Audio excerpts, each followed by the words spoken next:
Gandhi global family, Gandhi Gyan Pratishthan సంస్థలు ఏదైతే మన యొక్క విద్య కానీ, వైద్యం కానీ, వ్యవసాయం కానీ, పరిశ్రమలు కానీ, పర్యావరణం కానీ, ఇంధన వనరులు కానీ సుస్థిరంగా ఉండాలని వీళ్ళందరూ వాళ్ళవే ఈ పండుగ అన్నట్టు మా వెంట ఉండి నేను మా సభ్యులంతా ఒక 15 రోజుల సంది ఇక్కడే ఉన్నారు. వాళ్ళు చేస్తుంటే వాళ్ళకి సహకరించి ఈ సభను ఇంత విజయవంతం చేసినందుకు ముఖ్యంగా మా గాంధీ గ్లోబల్ ఫ్యామిలీ, గాంధీ జ్ఞాన్ ప్రతిష్టాన్ కార్యకర్తలకు, అదేవిధంగా ఇక్కడ ఉన్నటువంటి వనపర్తి జిల్లాలో అధికారులు, అనధికారులు అందరూ కూడా నా హృదయపూర్వకంగా వారికి నమస్కారాలు చెప్తున్నా. ఎందుకంటే ఇవాళ రేపు ఒక నిమిషం టైం దొరుకుతలేదు, ఎవరి బిజీ వాళ్ళకే ఉంది. అది ఏం బిజీ అంటే మనకు తెలియాలి, అది మీకే తెలియాలి. కాబట్టి నేను ఏమంటున్నా అంటే ఇది ఇంత గొప్ప సబ్జెక్ట్. ఇది ఇవాళ రాష్ట్రంలో గౌరవనీయులు ముఖ్యమంత్రి వర్యులు ఆయన పట్టిందంటే ఇక వదలడిగా ఏది పడితే అది అయిపోవాలి అంతే. ఆయన మనకు తెలుసు, మీకు 14 కన్నా ముందు ఏమున్నది, స్వాతంత్రం వచ్చాక 70 సంవత్సరాలలో ఏం చేసిండ్రు, అసలు వ్యవసాయం గురించి ఏ ముఖ్యమంత్రి అన్నా మాట్లాడిండా, ఏ మంత్రి అన్నా మాట్లాడిండా అనేది నాకన్నా ఎక్కువ మీకే బాగా తెలుసు. కాబట్టి రావడంతోనే ముఖ్యమంత్రి గారు అద్భుతంగా ఆయన అగ్రికల్చర్ వ్యవసాయ మంత్రులుగా గొప్పగా ఎన్నుకున్నాడు. వారు మన సింగిరెడ్డి నిరంజన్ రెడ్డి గారు. ముఖ్యంగా సింగిరెడ్డి నిరంజన్ రెడ్డి గారు, మా అక్కయ్య వాసంతి గారు ఇద్దరు రైతులే. వాళ్ళిద్దరు రైతులే. ఎంత వాళ్ళు వ్యవసాయం అంటే అద్భుతమైనటువంటి వ్యవసాయాన్ని ప్రేమించే వ్యక్తులు వాళ్ళు. కాబట్టి ఇలాంటి సబ్జెక్టు వారి ముందర పెట్టాలని మా కోరిక. అందుకనే ఈ రోజు ఇక్కడ ఏర్పాటు చేసినాం. గౌరవ ముఖ్యమంత్రి గారు ఇక మీరు చెప్పిండ్రు రైతులు ఇప్పటిదాకా వారెవరు, మన రాజిరెడ్డి గారు, తర్వాత లక్ష్మారెడ్డి, మా మల్లయ్య వీళ్ళంతా చెప్పిండ్రు.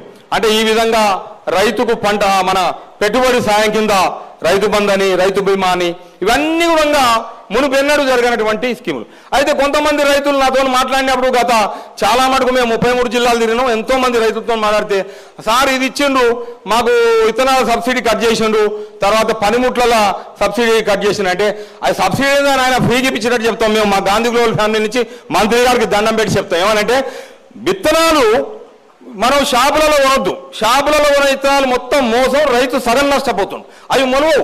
కాబట్టి దేశీ విత్తనాలు ఉన్నాయి. మనం 40 ఏళ్ల కింద 50 ఏళ్ల కింద మన ఊర్లలో కందులు మల్లయ్య దగ్గర ఉంటే, బెబ్బర్లు ఎలయ్య దగ్గర ఉంటుంది. ఓరుకోరు విత్తన మార్పిడి చేసుకున్నారు, పశువులు మార్పిడి చేసుకున్నారు, నాగన్లు మార్పిడి చేసుకున్నారు. అద్భుతంగా వ్యవసాయం నడిచింది.